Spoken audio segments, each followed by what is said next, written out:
다들 이 그림, 이 장표를 이제 많이 사용하잖아요.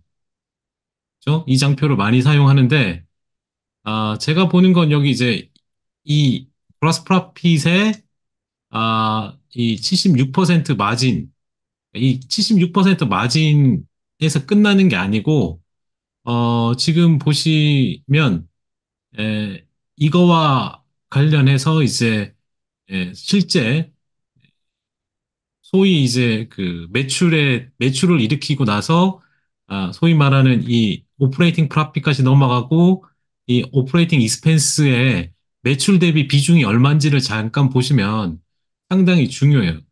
매출은 지금 뭐 다들 아시는 전년 대비 265% 올랐잖아요. 그게 증가했는데, 이 비용은 거의 20, 이게 지금 20 그 중반대거든요. 그래서 한 25% 조금 안 되는 것 같은데, 뭐 잡고 이 정도.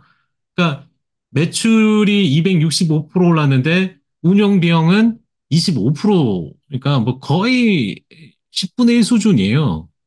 그러니까 이건 이제, 음, 제가 이렇게 그래서 이 오퍼레이팅 레버리지가 어마어마하게 지금 벌어진 거죠, 지금. 그러니까 이 상황이 상당히 그 중요한, 뭐, 이 장에서 보는, 그러니까 뭐 이쪽 부분도 있겠지만, 이 레버리지가 상당히 커진 거죠. 소위 말 음, 이 파이프라인의 굵기가 어마어마하게 차이 나지 않습니까? 여기 이제 네네. 말하는 거랑. 예? 그래서 이런 거고, 뭐, 앞서 그, 데나이브스 이야기는 했으니까 그냥 지나가고요. 네. 뭐, 소위 말하는 뭐 그런 제트 연료가 뭐 이런 이야기 다 하는 건 지나가고, 티핑 포인트 이야기도 지나가고, 뭐 다 했으니까. 뭐 그냥 제가 써놨습니다. 다들 이야기 다 하더라고요. 그래서 그냥 지나갑니다. 자, 그러면은 그 매출에 이제 뭐 다들 아시는 가장 중요한 거는 데이터 센터 매출인데, 그림상 이렇게 어 분기별로 봐도 급등하는 게 보이잖아요. 네. 예, 급등하는 게 보이고, 지금 보시면 그 전체 숫자적으로 말할 때, 컴포넌트 컬에서 말할 때 가장 중요한 부분이 이 부분이죠. 펀더멘털리 근본적으로 24년, 그다음에 음, 25년, 그 이후까지 비하인드 그 음, 이후까지 컨티뉴드 그로스 지속적인 성장을 위한 조건은 엑설런트 훌륭하다. 25년까지는 젠슨왕이 보기에 뭐 그리고 그 이후까지 지속 성장하는데 아무 문제 없다는 거잖아요. 그렇죠. 그렇죠. 안심하고 이제 그냥 젠슨왕 교주님을 믿는다면 그냥 아멘 하고 가야 되는 거죠. 네, 음, 하여튼 그런 상황이죠. 그래서 요 멘트가 아주 가장 뭐 인상적이었고 저는. 그다음에 그러면은 현재 그 앞서 이야기했지만 20, 그러니까 회계연도 기준으로 이제 올해 전체 뭐 매출이 한 60%, 예, EPS가 예. 만약 70% 이상 증가하는데 음, NTM으로 니어텀으로 그 EPS 대비 30배 거래된다는 거는 말이 안 되죠. 너무 싼 음, 거예요. 그러니까 지금 그 오늘 뭐 좀 더 30배 아래로 내려갈 것 같은데, 근데 지금 뭐 EPS 성장이나 매출 성장이 뭐 2, 30%도 아니고 60, 70 막 이러면은 충분히 이제 위에 상단이 조금 더 열려 있지 않나 하는 어, 생각이 들고, 그 아까 말했던 티핑 포인트는 이 연간 그래프로 보면 티핑 포인트라는 게 보입니다. 아직. 연으로 보면은 매출이 뭐 진짜 이렇게 올라서 이렇게 가는 모양이지 않습니까? 그죠? 티핑 네네. 포인트라는 게 완전 이제 여기서부터 기하급수적으로 올라가야 되는 그 포인트인데, 그 포인트가 지금 그래프로 보이기 때문에 티핑 포인트라고 한 것 같아요. 실제 이제 음, 그래프상 이렇게 올라가는 게 아니고 갑자기 확 꺾이는 이 해가 지금 지난 거잖아요. 그죠? 작년에. 그렇죠. 그렇죠. 예, 연으로 계산하면 데이터 센터의 레비뉴로 보면 이제 이런 게 보인다라고 보시면 될 것 같아요. 자, 그러면은 또 하나 이제 볼 거는 아까 이제 영업 레버리지 했는데 그거에 대한 실질 그 비용에 있어서 소위 말하는 그 판관비 뭐 여기 세일즈 앤뭐 SGA 같은 경우가 매출의 한 3.21%, 음, 정말 수치가 뭐 작게 차지하죠. 그죠? 매출이 많은데 이거 뭐 돈은 거의 쓰지 않는 그런 모습이고요. 또 하나 이제 R&D인데 R&D는 매출의 11.15%입니다. 요거. 네, 음, 24억 6,500만. 그러니까 매출도 뭐 어마어마한 테크 기업임에도 불구하고 매출이 워낙 커서 이제 그 숫자가 작게 보인다. 그래서 엔비디아 제품의 그 힘을 보여주는 숫자가 이 숫자가 아닌가 하는 생각이 들죠. 그래서 대부분 이제 하이 퀄러티의 그 소프트웨어 성장주라고 하는 되게 좋은 주식들이 SGA가 뭐 한 40% 되고요. 그다음에 R&D의 한 30%예요. 그렇게 음, 해야 그 상당히 하이 퀄러티의 소프트웨어 성장주거든요. 예, 근데 예. 이걸 뛰어넘는 어쨌든 여기도 뭐 소프트웨어지만 거의 하드웨어에 가까운 그 매출에서 나오는 거잖아요. 네. 네, 그걸 이제 보여주고 있다. 이렇게 좀 보면 될 것 같고. 그다음 엔비디아 콜에서 그 가장 큰 거는 결국 그 이 데이터 센터 매출의 약 40%가 추론에서 나왔다. 음, 시장에서 다들 그래 너 트레이닝 그 AI 트레이닝에만 뭐 적합한 게 아니냐. 추론은 뭐 각자 그 최적화 칩을 뭐 만들고 이제 직접 커스텀 칩을 만들어서 하겠다 했는데 지금 추론도 이쪽으로 넘어가요. 그 추론은 뒤에 다른 부분에서 제가 다시 한번 이야기할 건데 그래서 이게 지금 40%인데 그것도 젠슨당이 뭐라고 그랬냐면 보수적 추정치라고 이야기했어요. 그래서 음, 요게 이제 아마 가장 큰 부분이라고 보여지고요. 또 하나는 그 데이터 센터 매출의 대부분이 이제 호퍼와 인피니밴드라는 거 이야기했고, 대형 클라우드 공급업체 이제 절반 이상 차지한 거, 음, 어떻게 보면 뭐 거꾸로 이제 뭐 너무 이제 그 치우친 게 아니냐는 말도 있지만 여기 하나 더 이제 더 들어가게 된 거죠, 여기에. 네, 지금 예. 뭐 그 아마존이 더 들어가게 되는 거죠. 지금 4개, 5개까지 막 늘어나니까. 네, 그러니까 대형 예. 클라우드 공급업체가 하나 더 이제 들어가게 되고, 또 음, 앞서 이제 그 구글 젬마라고 하는 소형 그 LLM 모델, 그걸 또 뭐, 결국에는 이, 제 생각은 뭐 그냥 그런 것 같아요. TPU만으로는 그 선두를 따라잡기가 너무 어려운 거예요. 그러면은 자기 기술, 그러니까 그게 너무 시간이 모자라면 시간은 뭘로 살 수 있습니까? 결국. 시간은 돈으로 산 거거든요. 지금 기술업계는.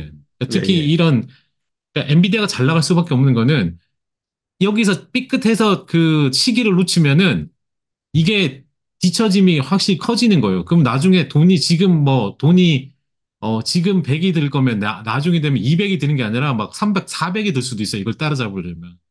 그래서 음, 돈으로 시간을 사야 되는 상황인 거죠. 한마디로. 그렇기 때문에 엔비디아가 그렇게 높은 뭐 마진과 뭐 이런 걸로 이제 돈을 벌 수 있는 거죠. 지금 그런 상황이다라는 생각이 들고 나머지 이야기는 뭐 다들 들어보셨으니까 그리고 이제 가장 큰 건 뭐 계속 신제품 출시로 인해서 연중 수요가 공급을 앞설 거다. 이게 음, 가장 뭐 크죠, 그죠? 일단 그런 거 있다고 보시면 될 것 같고 에, 다들 이 차와 관련해서 자율주행과 관련된 이런 부분 이야기 많이 안 하던데 어쨌든 이게 데이터 센터 매출 기여에 이제 10억 달러가 넘어선 것으로 추정한다. 아직은 작지만 그래도 뭐 웬만한 회사급으로 이제 늘어난 거 이게. 그래서 음, 이것도 이제 커지고 있는 거고요. 그러다 보니까 이제 그 드라이브 인프라스트럭처 솔루션 쪽으로도 이런 걸 많이 사용하고 있는데 약 한 80개 업체가 AI 그 엔비디아 인프라를 사용하고 있다. 그래서 계속적으로 그러니까 테슬라 빼고 모든 업체가 그냥 엔비디아 쓴다 뭐 이렇게 보면 될 겁니다. 음, 그런 흐름이라고 지금 보시면 되고요.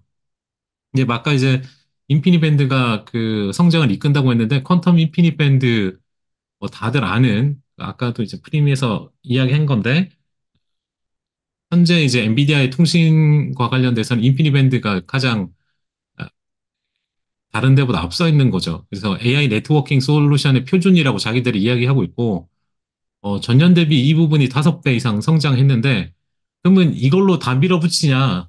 아니다. 자기들도 이더넷 쪽에 스펙트럼 X를 출시를 했습니다, 이번에. 그래서 스펙트럼 스위치라고 해서, 이 기존 이더넷 대비해서 1.6배, 더 높은 AI 프로세싱을 위한 네트워킹 성능을 제공한다고 합니다. 그래서 이게 지금 이런 거예요. 그 인피니밴드보다 더 빠른 거를 그 마이크로소프트가 이제 하기 위해서 뭔가 투자가 들어가는데 엔비디아는 그걸 다 알고 있는다는 듯이 그 앞선 그 자기들이 뭐든지 앞서 뭐 이렇게 다 내놓고 있어요.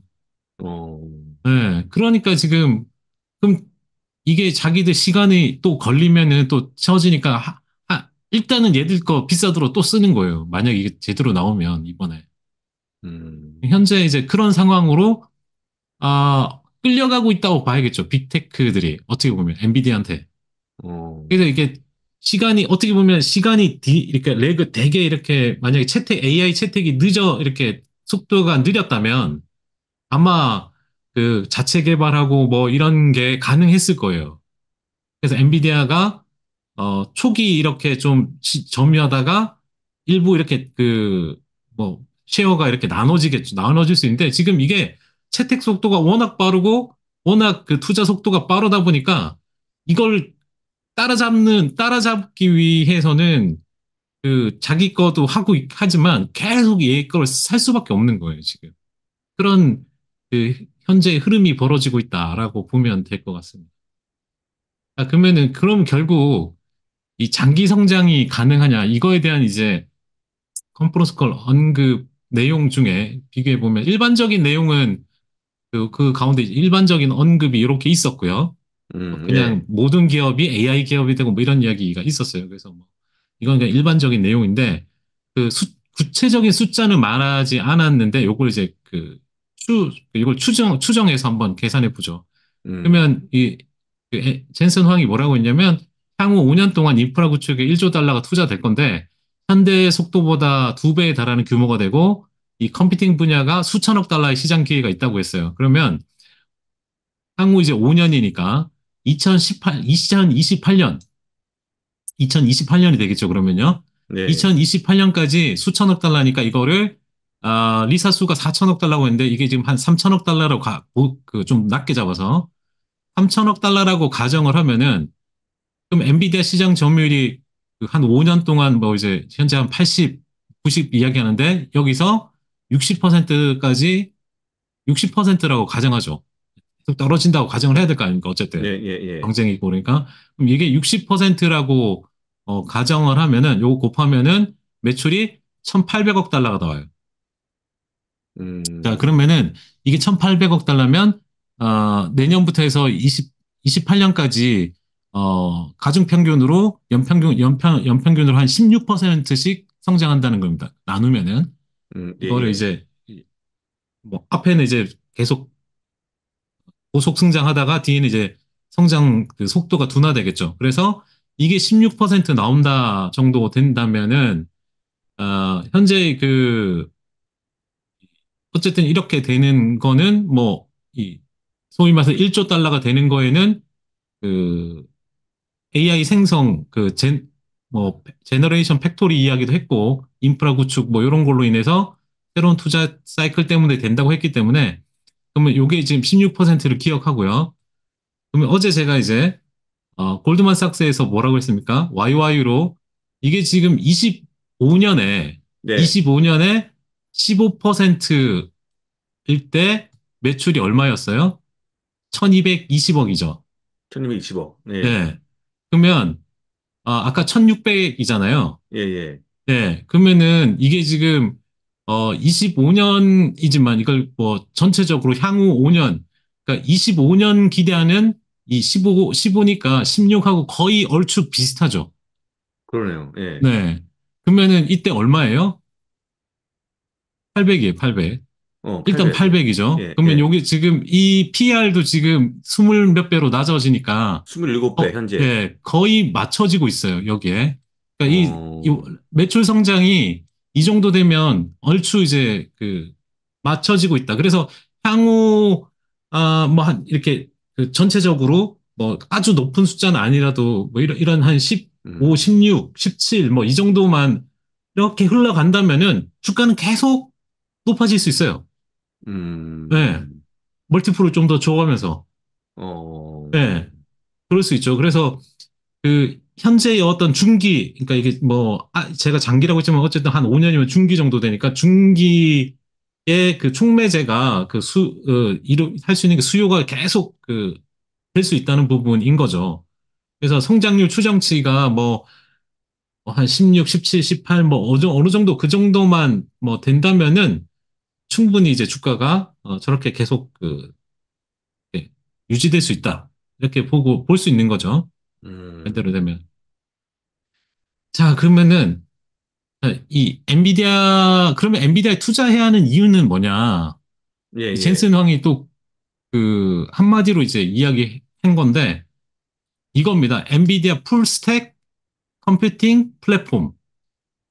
네, 그래서 이게 산업의 모든 산업별 애플리케이션 프레임워크, 방대한 개발자, 파트너 에코시스템을 갖춘 엔비디아 풀스택 플랫폼이 모든 산업 분야의 모든 기업의 AI 기업이 될 수 있도록 이제 모든 걸 제공한다는 거예요. 그러니까 음, 결국에 이제 플랫폼이 된다는 거잖아요. AI 플랫폼이 된다는 거지 않습니까? 그러니까 어, 이게 그냥 한마디로 이렇게 해서 엔비디아에 투자하는 이유를 딱 설명을 해줬고요. 그다음에 커스텀 칩 이야기는 앞전에도 뭐 뉴스에 나왔지만 또 이제 젠슨 왕이 이야기를 그대로 했죠. 자기들은 이제 오픈 열려 있고, 커스터마이징 같은 경우는 약간 논의를 하면은 끝에 시스템을 재구성해 줄 수 있다. 음, 근데 만약 그것도 어렵다고 한다면은 맞춤형 칩 제작해 줄게. 뭐 이렇게 이야기하고 있는 거예요. 그래서 고객에게 엄청난 이점을 제공해 줄 수 있다는 거죠. 그래서, 그냥 커스텀 칩까지 같은 경우는 이제 고객의 노하우나 이 독점 정보, 그걸로 이제 자체적으로 아키텍처를 확장할 수 있기 때문에 뭐 이렇게까지 해준다는 정말 다 하고 하겠다는 거죠. 하여튼 그런 거고. 음, 네, 컨퍼런스 콜에서 이제 또 하나 결국에는 이 공명 컴퓨팅은 이제 뭐 그냥 쉽게 하면 CPU고 예, 가속 컴퓨팅은 그냥 쉽게 설명하면 GPU죠. 그렇게 그냥 말할게요. 이제 그 근본적인 차이점, 이 두 개의 차이가 하드웨어의 차이가 아니라는 거예요. 여기서 설명하기를. 음, 의 차이는 소프트웨어라는 겁니다. 이 둘의 차이는.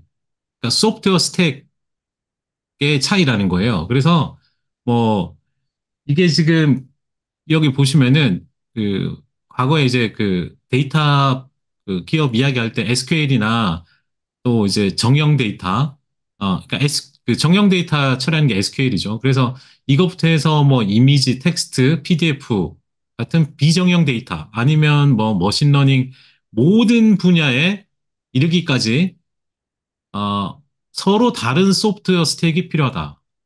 어, 그러니까 GPU만 있다고 되는 게 아니라는 거예요. 그러니까 GPU 가속기만 있다고 해서 이게 되는 게 아니고 서로 거기에 맞는 다른 소프트웨어 스택이 있다는 거예요. 필요하다는 거예요.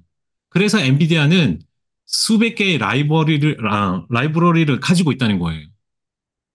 이걸 보유하고 음, 있는 이유가 거기에 맞는 소프트웨어에도 당연히 있다는 거죠.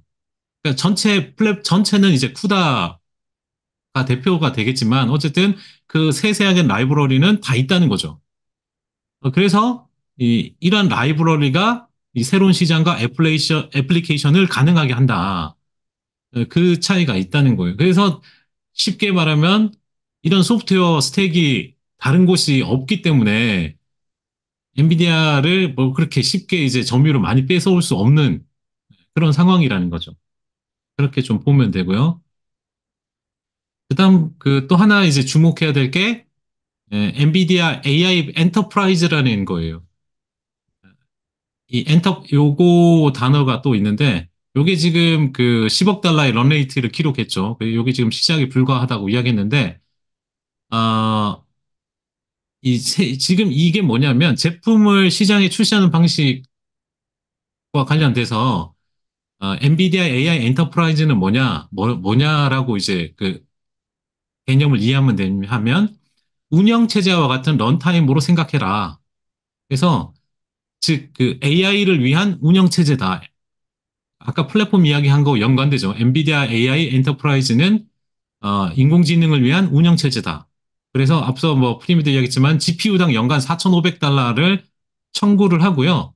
그렇게 네네, 되면 결국에는 이 전 세계 모든 기업, 뭐 특히 소프트웨어 기업, 음, 이런 기업들이 엔비디아 엔터프라이즈급에서 특히 자신들의 GPU를 통해서 실행되고, 이게 시간의 지남에 따라서 엔비디아 AI 엔터프라이즈가 매우 중요한 비즈니스가 될 거라고 이야기하고 있어요.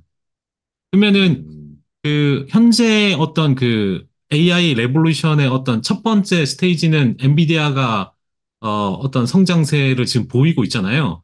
그럼 다음 네. 2단계는 결국엔 이 GPU를 통해서 여기 맞던 모든 소프트웨어 기업, 뭐 그러면 잘 나가는 소프트웨어 기업이라고 치면 클라우드에서 돌아가는 뭐 예, 대표적인 우리가 많이 언급했던 뭐 보안의 뭐 크라우드 스트라이커, 몽고디비, 뭐 스노우플레이크, 음, 팔란티어, 데이터독, 컴플런트 뭐 이런 기업들이 그 다음이 이제 된다고 이제 보는 거죠. 그다음에 그게 그 이런 기업들이 그 젠슨 왕이 그 황금 이제 그 황금 위에 서 있다고 그 황금을 캐는 광부 같은 역할을 하는 거죠. 자기들이 이제 음, 금맥이고 금맥을 캐는 회사가 이제 이렇게 그러니까 이 회사들이 금광 위에 앉아 있다고 생각한다. 어, 이런 이야기를 했기 때문에 그 다음 이제 이런 기업들이 수혜를 실제 이제 보게 될 거라는 거죠. 그러면은 결국 이제 그 사람들이 왜 이렇게, 그러니까 제가 생각한 것 중에 하나가 뭐냐면 계속, 이거 정말 더 나올 수 있을까? 막 엄청난 그 숫자를 보여주고 뭔가를 보여주는 거에 대한, 뭐, 이런 거 앞서도 그 계속 이번 그 엔비디아를 비교할 때 과거의 시스코를 이야기했잖아요. 예, 예. 그러면 시스코, 이제 그쵸. 그러니까 제가 보기에 이거는 그냥 과거의 지식, 과거의 사고 구조로 그 소위 말 과거의 어떤 삶의 방식을 가지고 우리가 현재를 비교하는 거잖아요.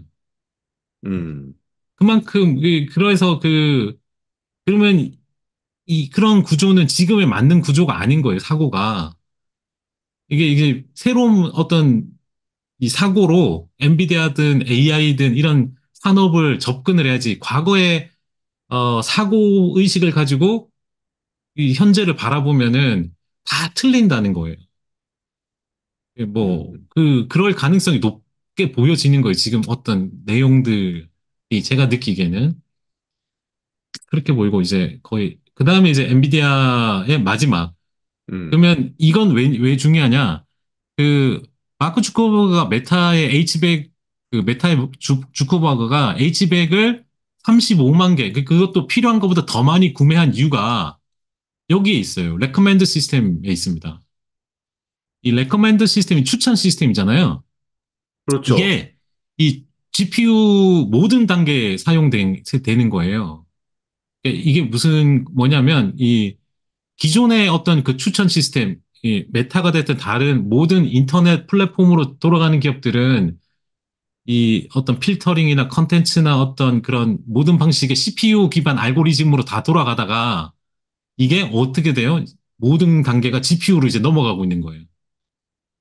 기존 CPU 접근 방식에서 GPU 가속으로 넘어가는 거죠. 이게 이제 딥러닝이나 생성형 AI로 전환되면서 이쪽으로 이 분야도 다 넘어가고 있는 겁니다. 그러니까 CPU 음, 기반으로 레커멘드를 해주지 않는다는 거예요. GPU 기반으로 하지. 그래서 현재 그 인베딩을 위한 GPU 가속화가 있는데 이건 이제 뭐 그 SNS 같은 데를 보면은 이 사용자 항목을 어떤 뭐 저차원 공간에서 표현해 갖고 이들 간의 그 복잡한 관계를 포착하는 방법을 인베딩이라고 한대요. 왜 네, 추천할 때 보면 뭐 우리가 알게 모르게 연관된 거를 걔가 알아서 막 보여주고 하잖아요. 네, 그걸 인베딩 한다고 하는데 이걸 효율적으로 계산하는 그 추천 시스템에 그 좀 더 정확하게 추천하는 게 이제 CPU 기반보다는 GPU가 훨씬 낫다는 거고요. 그러면은 또 이 SNS상에 가장 가까운 이웃 검색하는 가까운 항목 네이버 옆에 있는 거 이제 사용자를 찾아주는 것도 이 인베딩이 생성된 후에 이제 주어진 쿼리를 통해서 또 그 GPU로 할 수 있는 거고요. 그 음, 순위 재조정하는 것도 GPU 가속화를 통해서 또 하는 거예요. 그러면 그거를 가지고 또 증강된 정보를 또 생성할 수 있는 거예요. 그러니까 이게 음, 지금 최신 추천 시스템이 뭐 그 선택하는 거 외에도 새로운 컨텐츠를 만들거나 뭐 기존 정보를 이렇게 아까 말한 증강하는 거나 모든 걸 강화시키는 거죠. 그게 음, GPU로 하는 거예요. 그래서 그, 이 35만 개를 구매하는 이유가 대량으로 정말 음, 음. 해야 하는 것도 그러면 이렇게 정확하게 그 인베딩하고 이렇게 검색해주고 추천해주고 하면 뭐가 잘 됩니까? 광고가 엄청나게 잘 되는 거죠. 그러니까 그런 그러네. 그것 때문에 이제 이걸 지표를 이렇게 많이 사는 게 아닌가, 음. 이 생각이 들더라고요. 그래서 쉽게 꼭 얘기하면 광고 정확성이 되는 거, 증가하겠죠, 정확성이. 그쵸, 예. 그게 타겟층을 이제, 예, 노린, 예. 예. 더 정확해진 게 CPU보다는 어, GPU를 했기 때문에 그렇다는 거예요. 그러면 이제 그 메타가 그런 거면 그와 관련된 기업도 계속 더 가속화된 지표가 필요하게 되면 전부 다 엔비디아가 또 덕을 보는 거예요. 반대로 그쵸, 얘기하면 또. 예. 예. 계속, 그러면, 그럴 수밖에 없는 어, 상황이진 거죠. 야, 그러면 뭐 점점점 시장이 넓어지는 게 아닌가. 진짜 좋은 소식입니다.